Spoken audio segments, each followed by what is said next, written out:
Yo, what's up riders? Meron tayong dalawang bola, Mikasa V300W at Doride Volleyball Soft Touch. So, ano ba pinagkaparehas na itong dalawang bola na to? Laban sa mga fake na bola. So, ang kinagandaan dito sa bola na to, na original na Mikasa, yan. Kahit hampasin natin siya ng maraming beses, kahit palupaluin natin ng maraming beses, hindi siya masakit sa kamay. All goods pa rin, no? Original kasi ito. Pero pag yung fake yung gamit nyo ganito, yari, masakit sa kamay yun. At ito naman, yung Doride Soft Touch. Yan.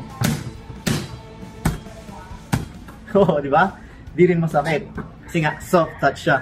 Hindi katulad ng mga fake na mga bola na na-order online, na binibenta online, na sinasabi nila original, pero fake pala. Pag ginamit nyo yun, masakit sa palad, masakit dito, parang ayaw mo na mag-volleyball.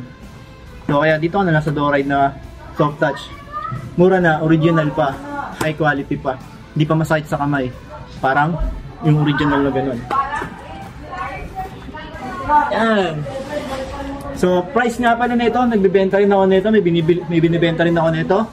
So, sa market, sa mga mall, nasa 4,500 to, pero pwede nyo bilhin sa amin ng 3,688 lang. Laking diferensya, no?